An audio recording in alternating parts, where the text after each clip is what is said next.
Oh, hey, sorry, I didn't see you there. I was just in the middle of sending off a $1 million email campaign and I was so enraptured in my work. So today, on Entrepreneurs in Vehicles, Getting Beverages, or EVGB for short, today's vehicle is a leather chair. It's got 5 wheels, which is one more wheel than we normally ride on. And it was designed in probably China. It's probably of Chinese make, and it's actually pretty comfortable. But today's guest is Alex Brown, and probably the most surprising thing about him is that he is, despite his last name, he is actually white, which really catches a lot of people off guard.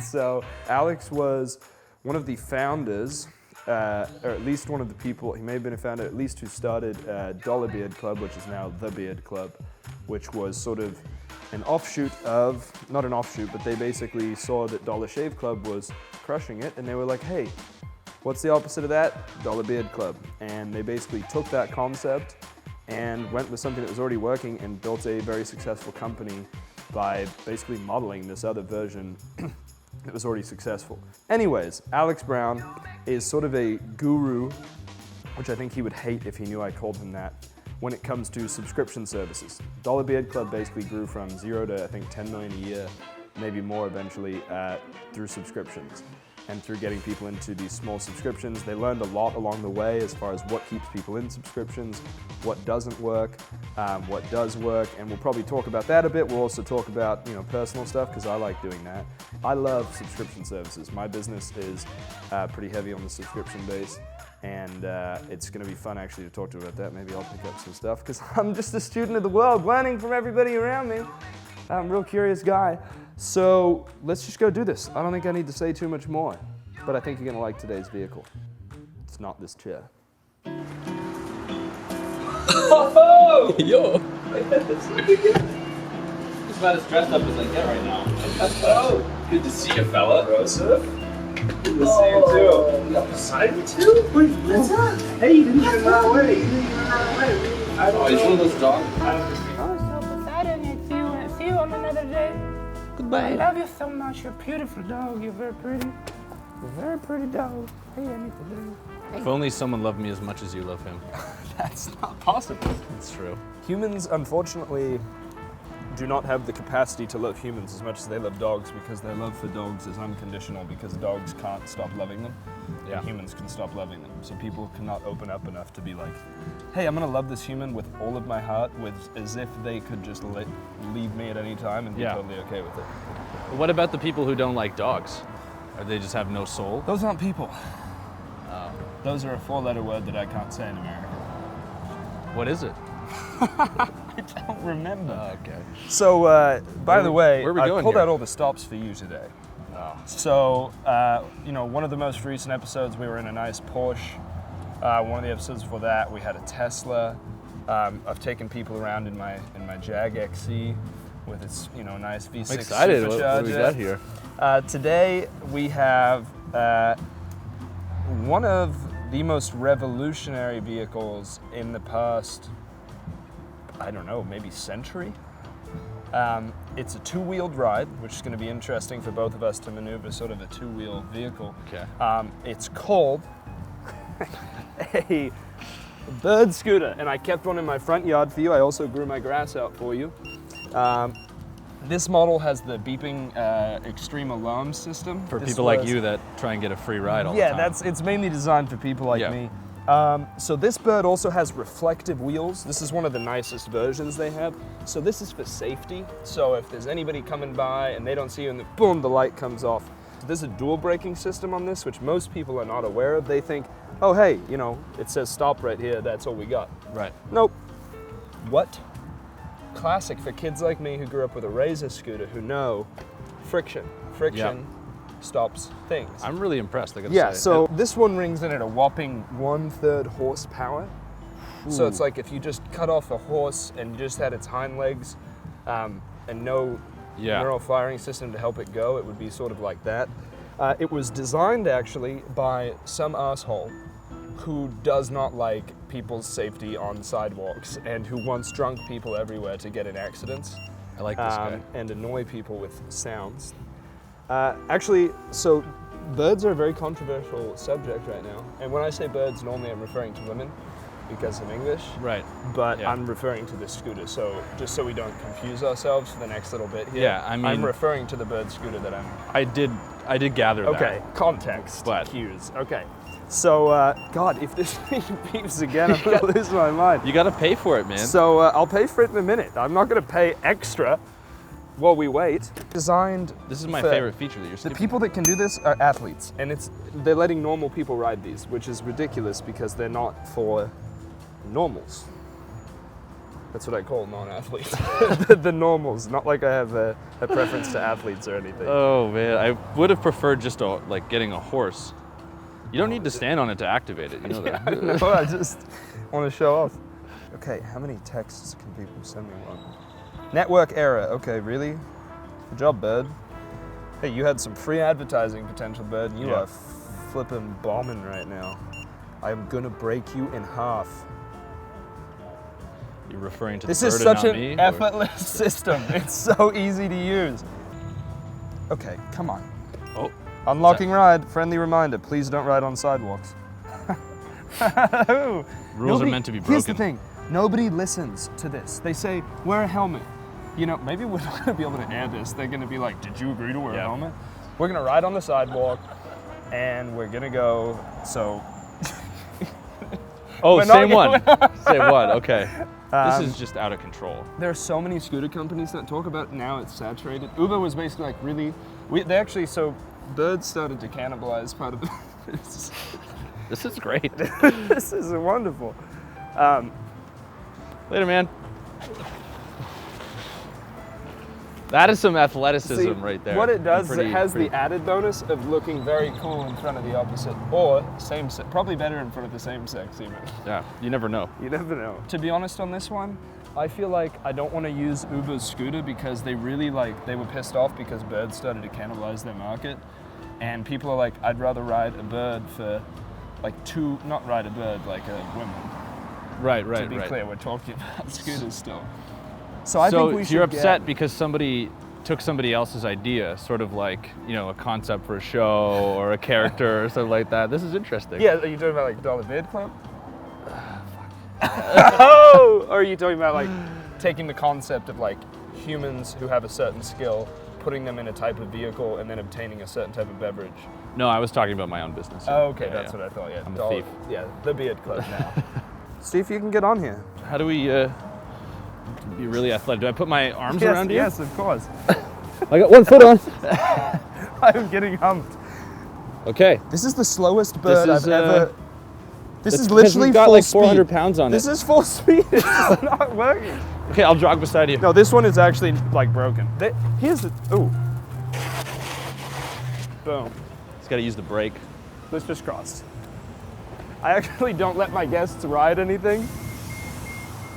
It's okay. He's got a bunch of shit on the back of his coat. It's all right. Doesn't even know. Did you see that? Oh, I saw that. Yeah, yeah. I got so much air. You're like a child at the pool. Like, mommy, look. You're not looking. It's just a few more miles. Yeah. Yeah. It's just like humiliate the Canadian. I get it.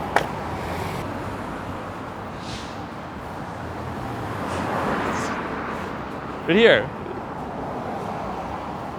Okay, I'm riding it back. It's like a half pipe. You take it the rest of the way. Are you sure? Yeah. I trust you. It's on your dollar. I know. All right. Say I didn't do anything for See if you. I'm athletic enough. Whoa! Safety. It's a one-hander. Look at that. He's using the foot brake like an athlete.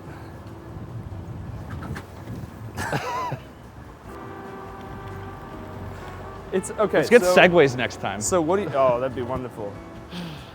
Do you have a stance on scooter life? I mean, I'm a I fan. called it scooter life.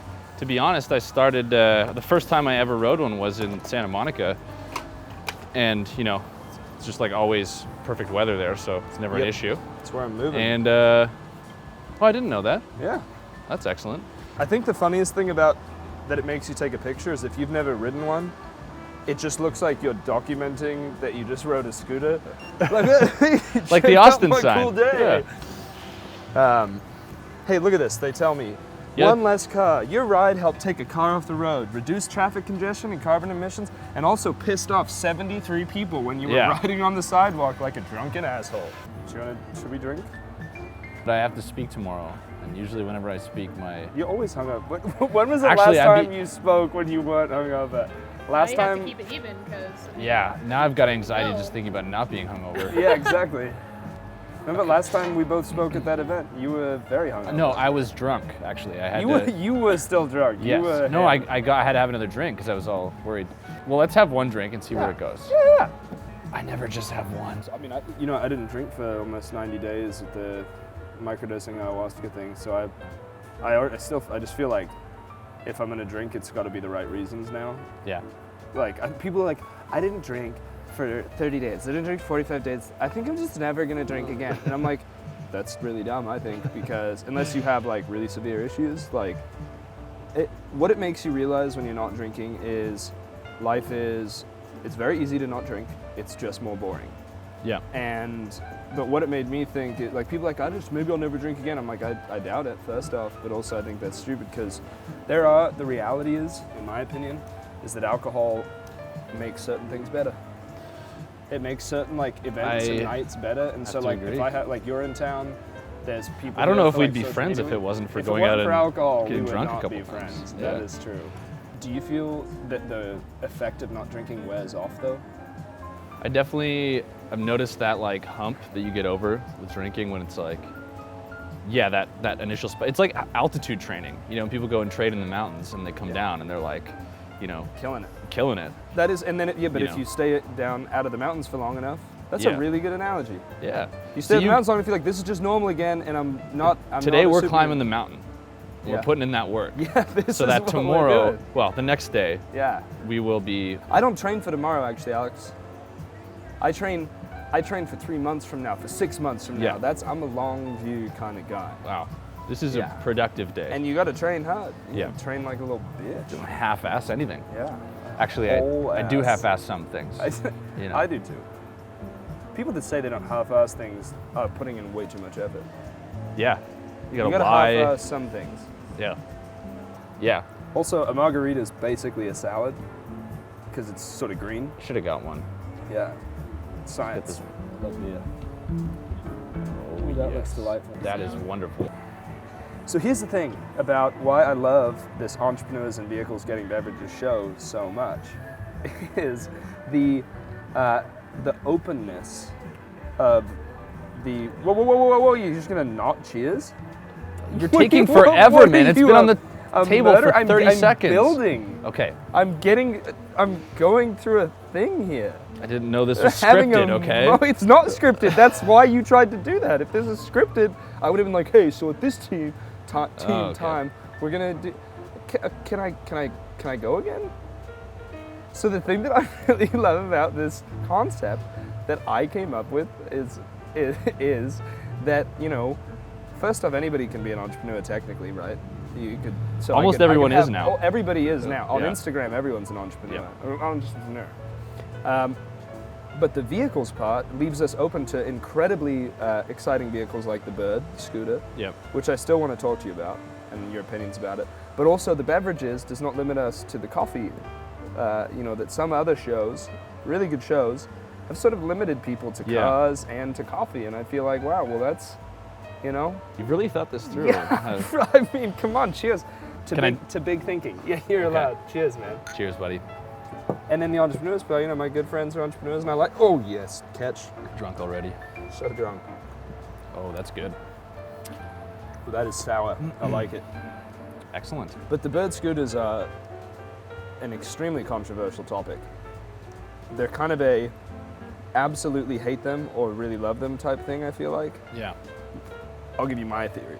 My beliefs are love them when you're on them. It's incredibly hard to scooter angrily. Yeah. Nobody's like, you can drive angrily. You don't scooter angrily. You go, like the second you start riding, you're like, you know what? This is a nice thing. Yeah. But the first time we did it actually was at Traffic and Conversions last year. They had them in San Diego, Yep. and it was like me, and actually the other beard company, Live Bearded, those Yep. guys, and then Jimmy Sparling. So it's Spencer. like a bunch of Yep. like just big, white, hairy bearded men. Like we looked like a motorcycle gang. Like beat the shit out of some kids and Yep. took their scooters. Because at that time it wasn't a thing. Nobody rode scooters. And also scooters are, man, I don't know how to say a word that's the wrong, there's a word. It's kind of like rollerblading, right? It's frowned upon by masculine people. Is the most politically correct way I can think of it. I mean, I But they listen to made Taylor Swift scootering and a- Backstreet Boys, so I'm not Dude, afraid of okay, so what other people say. Dude, I love I know that you love T Swift and I love her. I just watched the Backstreet Boys documentary like 4 nights ago. Isn't that good? It is a cinematic Oh, masterpiece, man. dude. They're making a comeback. Dude, like, I'm 28, right? So when we were growing up, the Backstreet Boys got huge. And I hated them because girls love them. Is really what's happening is all the girls love them, so you go, I hate them. I loved them then, but Oh, so, okay. special kind of kid, I guess. Yeah, you're Canadian. I think you're allowed to love things I like mean, that. In America, in England, you're taught that you are not allowed to like things like that.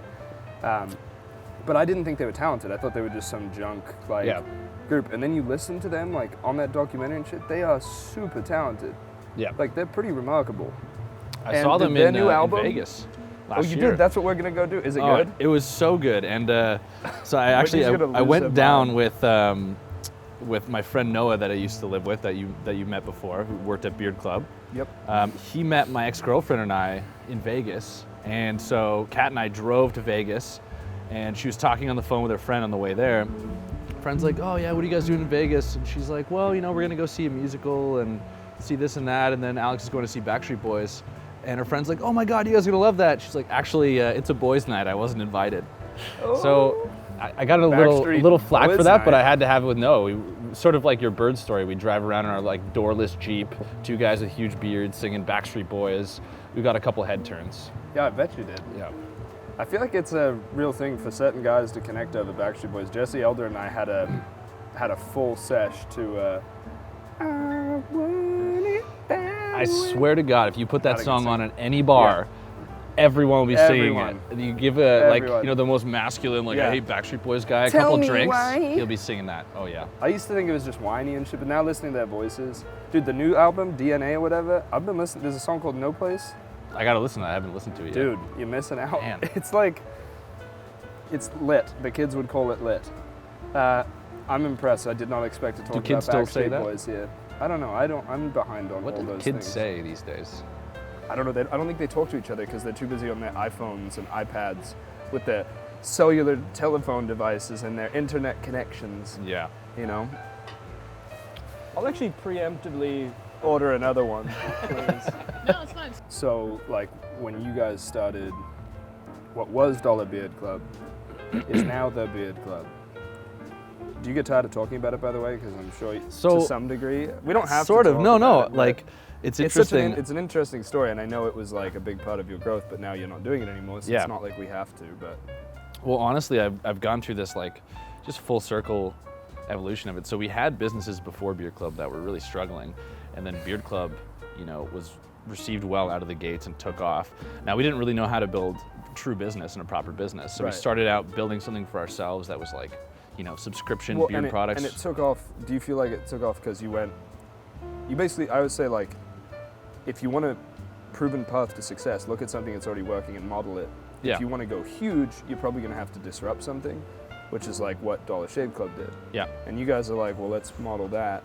And it took off pretty much immediately, right? Like after Yeah. the first video. We spent about, like I was working on the products and the operations and stuff for about 8 months before we launched it. But Oh, really? immediately out of the gates, it was like successful. But there was a lot that like went into that. 8 months is a long time.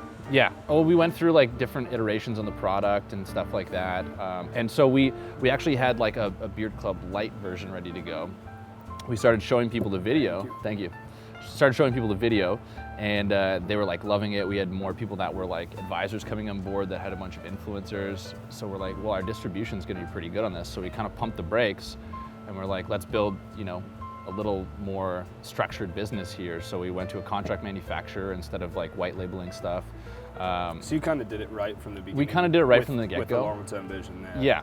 I mean, there was still a lot of like systems and structures and mechanics. There's nothing wrong with white labeling from the beginning to test a market. Right. I mean, But we you guys just pulled already back kinda from did that. test We because- tested it. yeah. We kind of validated it based on what other people had thought, and there was just kind of a gaping hole, right? Like, the reason that I think it was so successful is because we were able to put a lot of our energy into it and made a really funny video, and everything that was on the market was like $20 beard oil.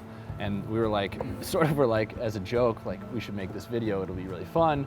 But also we don't want to pay 20 bucks for beard oil because that seems ridiculous when we know we can make it for like 80 cents or 50 cents or whatever. So that was kind of the intention behind it. And so you took the concept of the Dollar Shave Club video and pretty much made a very similar video, right? Yeah. Like in a warehouse. Yeah, and made it our own a little bit, but Yeah, of course you similar made it your scenario. own. It Yeah, was I'm like not that saying it was- immediate kind of familiarity that people got. They're like, oh yeah, sort of been waiting for this, like for me, because I'm a bearded man, Yeah. and I don't buy razors, sort of thing. So people got it right out of the gates. Yeah, it was pretty. It was a lot of fun. It was a lot of running around though in the beginning. 'Cause Yeah. we didn't have like a customer service plan in place. Our fulfillment was crazy. We had a high growth business, and we didn't know how to run a high growth business. Yeah. You know, so. It was a lot of learning, like all at once, but you know, our network was exploding. We started to get invited to all these like parties with celebrities, and you know, the media was talking about us because we had all these successful videos. So, you know, I sort of got my first taste of success, if you will, like from that business. And it's funny you mentioned like people keep talking about it now that I'm no longer with it, but like I was so identified with that success, and like I think a lot of people get really identified with what they're doing, whether it's business or music or whatever. And I'd been unhappy for a while at the business, and I was like, well, I can't walk away. Like, I'm a co-founder of this business. I'm finally making money again. I'm getting all this praise.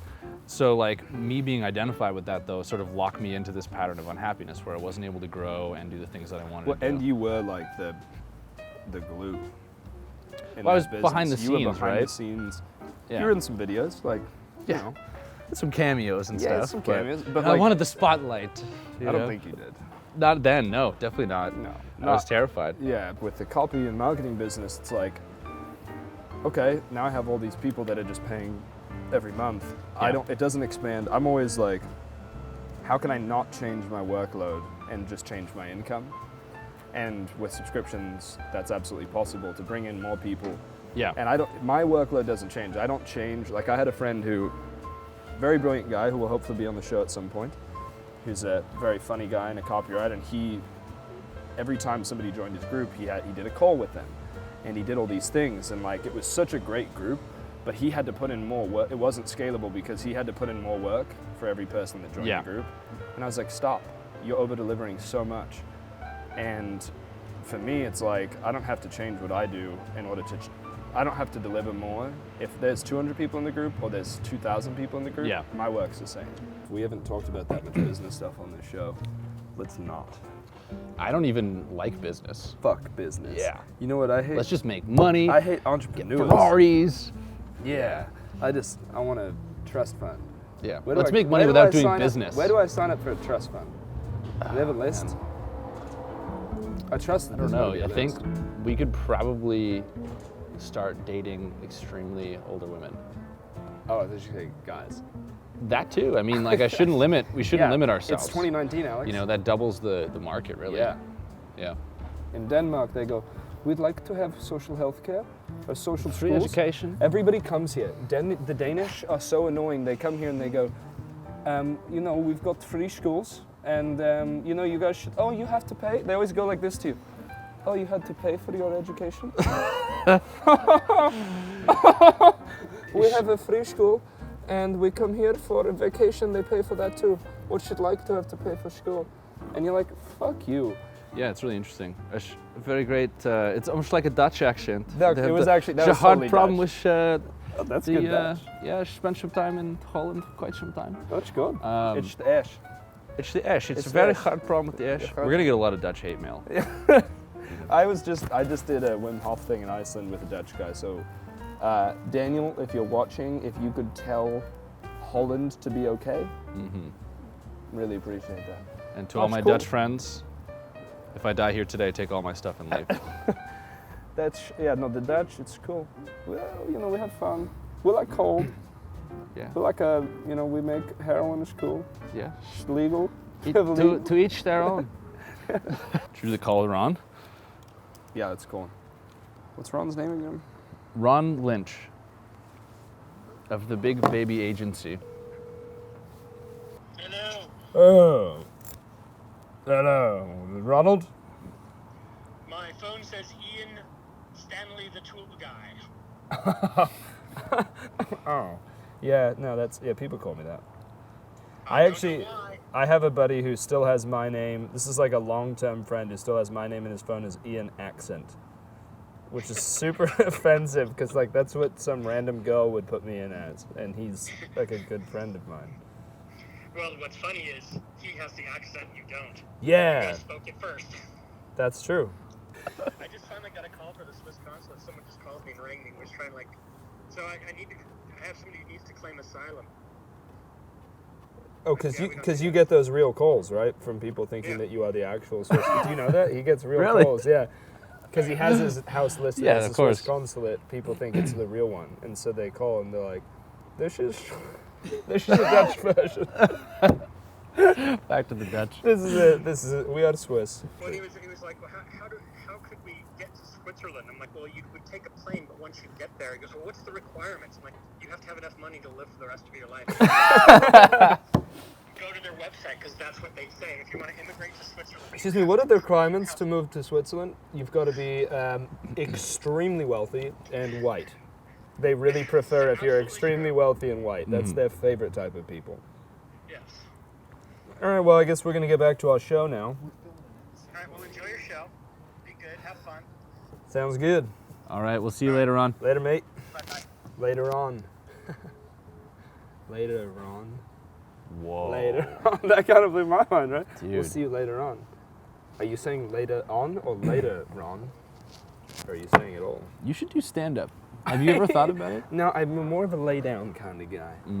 Starfish. Yeah. I've thought about doing that on stage, just going up and being like, this stand-up thing is exhausting. But I don't look like a guy who'd be exhausted by standing because of my physical build. Really? I never put that together. I feel like we should have started filming now because I've got a bit of a buzz. Yeah.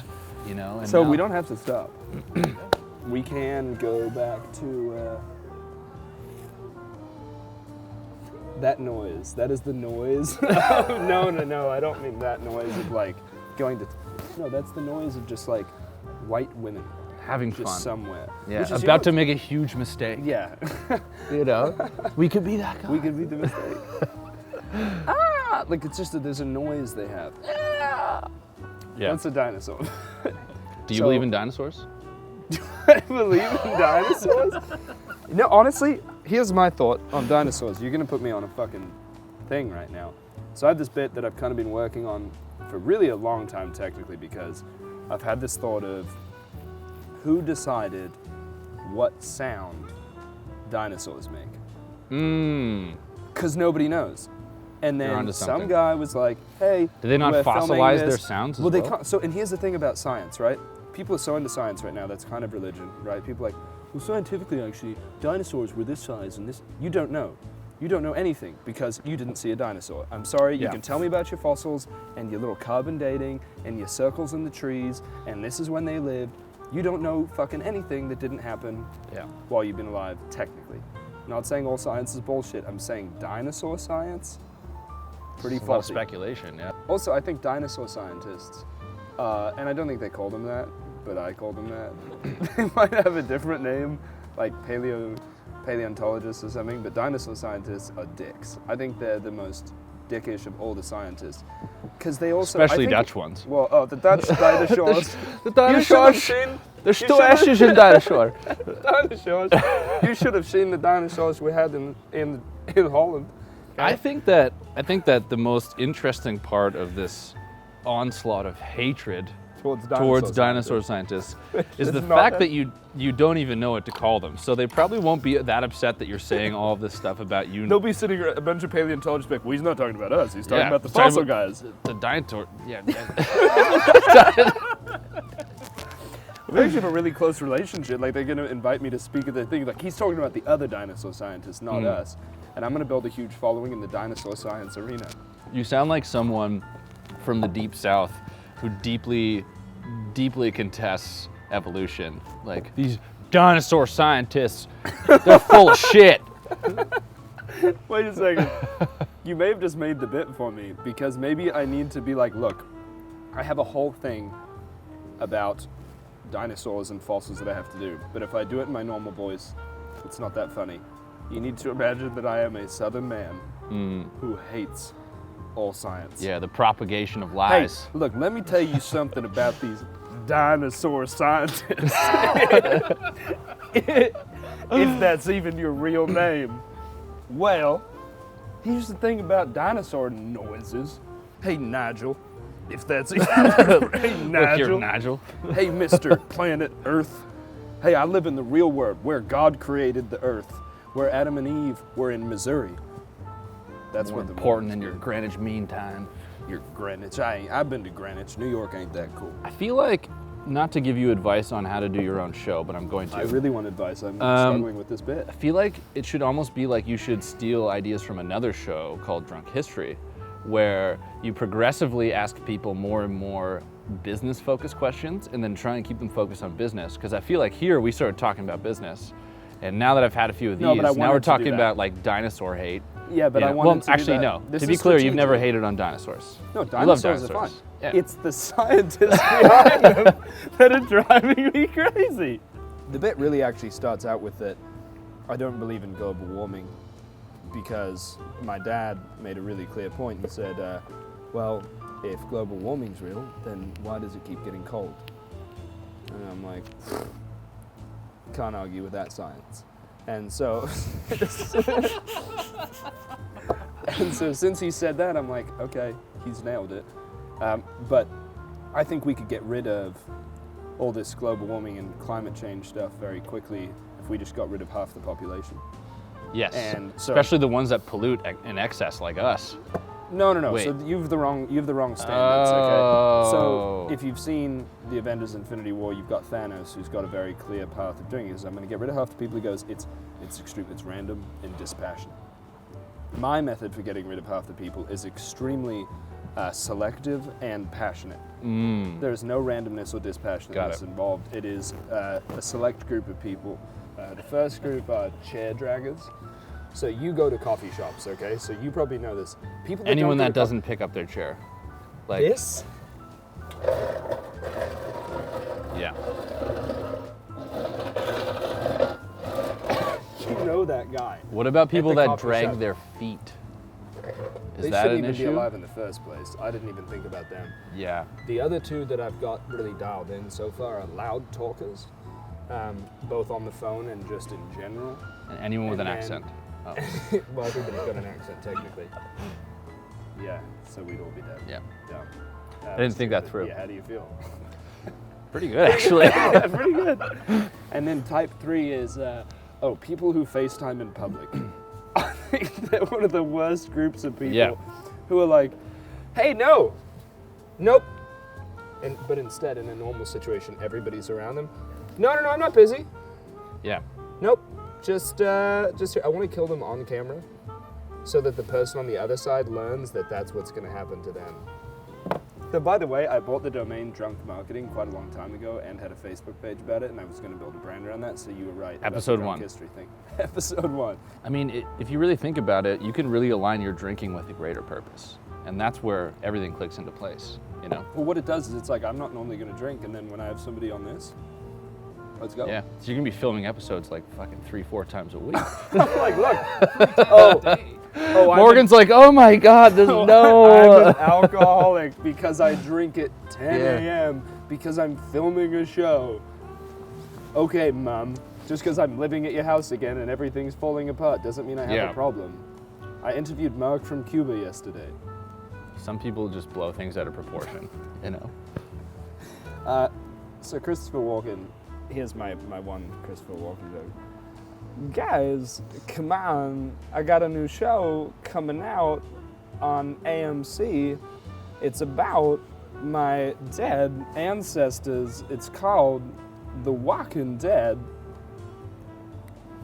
I thought you were gonna spit out your drink. It didn't go. Are you proud of yourself? No. That was good, but it wasn't spit drink out good. You know, you gotta really. The Walking Dead. You know, because you get it because his relatives are dead. Yeah. His last name's Walking. Walk-in. I get it. And there's a show called The Walking Dead. I get it. Yeah. Have you ever seen Dave Grohl talking? Oh, what? Oh no, scene. Yeah. Dave Grohl on, I forget like where he's being interviewed for, but he was from the Foo Fighters, yes, and Nirvana. He did his like Christopher Walken impression. It was so good. He was like, oh, how do you, Christopher Walken came up to them when they were doing Saturday Night Live. He's like, how do you want to be introduced? Do you want the accent on the Foo or the Fighters? And he's like, well, I know, I know Christopher Walken. So I was like, it's on the Fighters. And Christopher Walken comes out, he's like, it's, ladies and gentlemen, Foo Fighters. It's a great clip. Foo Fighters. Foo Fighters? Yeah. Come on. The accent that doesn't need to be there on the Foo or the Fighters. We're fighting all the Foo. We're doing really well. Doing pretty good. Yeah? If you could put Backstreet Boys on the... That would be amazing. That would pull this. My power. That would tie this. Admit that, but the other that patrons. Would tie this whole show together. Oh, Yeah. I don't care about the other patrons. You guys are my only tables. Yeah. Yes, best by default. I love it. Probably more than that. If I do hurt you, Anything else to drink, by the way? I feel like I want to fuel this fire, so I think he needs a beer. God's sakes. Well, I got to go to the bathroom again. I mean, Oh, because he's drinking beer. I've drank 5 beers. I think 4 beers. Anyway, 4 beers. Good count. 4 beers. That's what I'm here Actually, for. I think it was only 2 when it comes to the tab. Oh no, Ian's paying. I It was like 10. I was like, no, he's got 10. He's paying. Yeah, I'm paying. I'll take 2. How should we bring this one home then? If you could fuck any guy in the world. What's that? If you could fuck any guy in the world. Well, it'd be you, Ian Stanley. Oh, we've already done Is that the answer you were looking We've for? already done that. No. If you had to tell somebody starting or running a subscription business one thing, what would that be? I mean, we kind of talked about this earlier. It's really to take care of the people that are buying from you. Yeah. You can't scale a subscription business unless you have a good experience. What's one maybe unexpected or unusual way to take care of somebody who's already a buyer? Like, what's one retention trick that maybe you guys have used that most people wouldn't think of? It's a really good question. I think it's not necessarily one secret or hack. It's just sort of thinking about the experience. Yeah. It's like delivering product on time so people aren't getting charged, At the wrong right time. after they get their first month or second month or whatever.